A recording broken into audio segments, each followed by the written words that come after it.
नमस्कार। आकाशवाणी जयपुर अजमेर से प्रस्तुत है प्रादेशिक समाचार।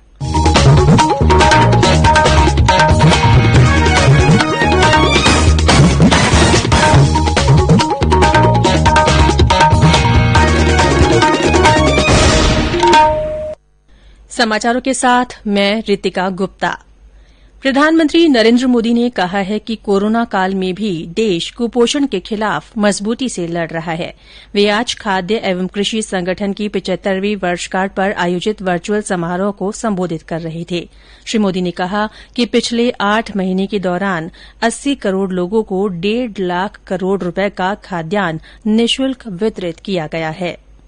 भारत के हमारे किसान साथी, हमारे कृषि वैज्ञानिक, हमारे आंगनवाड़ी और आशा कार्यकर्ता कुपोषण के खिलाफ आंदोलन का एक बहुत बड़ा हमारा मजबूत किला है, मजबूत आधार है।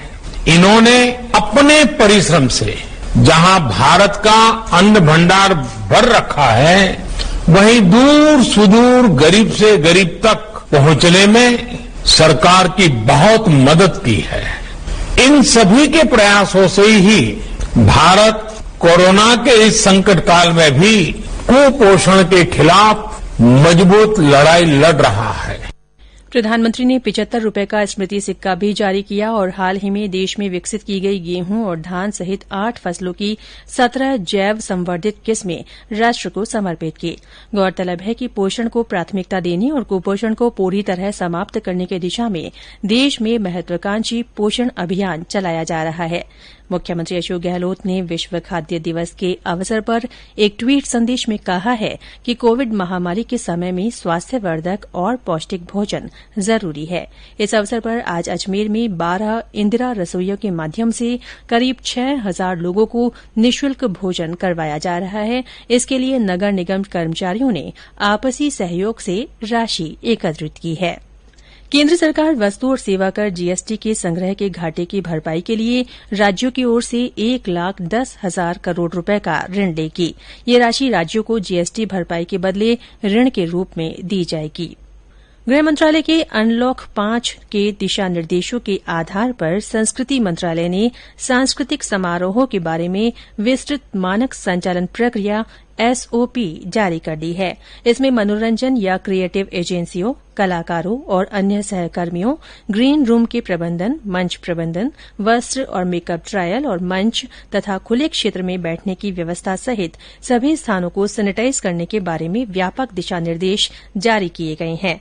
मंत्रालय ने स्पष्ट किया है कि कंटेनमेंट जोन में सांस्कृतिक गतिविधियों पर रोक जारी रहेगी। इसके अलावा राज्य और केंद्र शासित प्रदेशों की सरकारें मौके का आकलन करने के बाद अतिरिक्त उपायों पर विचार कर सकती है। स्वास्थ्य मंत्रालय के अनुसार देश में कोविड-19 से स्वस्थ होने की दर 87.36% हो गई है। मंत्रालय ने कहा है कि अब तक 63,83,000 से ज्यादा लोग ठीक हो चुके हैं। इस बीच प्रदेश में भी रिकवरी दर 86% से ज्यादा है। कल 2,039 नए कोरोना संक्रमितों की पुष्टि हुई। इनमें जयपुर में सबसे अधिक 396 रोगी सामने आए। स्वास्थ्य विभाग के अनुसार राज्य में अब कुल 21,587 सक्रिय मामले हैं। राज्य सरकार की प्राथमिकता के तहत महिलाओं को उनके अधिकारों और सुरक्षा के प्रति जागरूक करने के उद्देश्य से आवाज अभियान चलाया जा रहा है। इसके तहत अलवर में महिला सुरक्षा पर जन जागरण रैली निकाली गई। बूंदी में भी महिलाओं को सुरक्षा कानूनों के प्रति सजग करने के उद्देश्य से कार्यक्रम आयोजित किया गया। प्रधानमंत्री नरेन्द्र मोदी इस महीने की 25 तारीख को आकाशवाणी से मन की बात कार्यक्रम में लोगों के साथ अपने विचार साझा करेंगे। ये इस कार्यक्रम की 70वीं कड़ी होगी। श्रोता अपने विचार और सुझाव नमो ऐप या माई जीओवी ओपन फोरम पर भेज सकते हैं। और अब कोरोना महामारी से बचाव पर एक संदेश।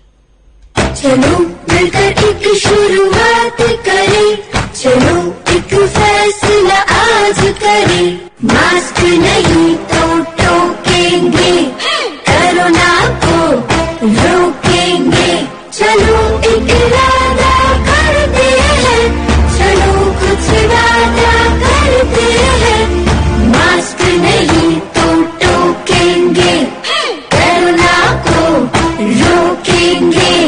इसी के साथ प्रादेशिक समाचार बुलेटिन समाप्त हुआ। हमारा अगला बुलेटिन राजस्थानी में दोपहर 3 बजे प्रसारित होगा। नमस्कार।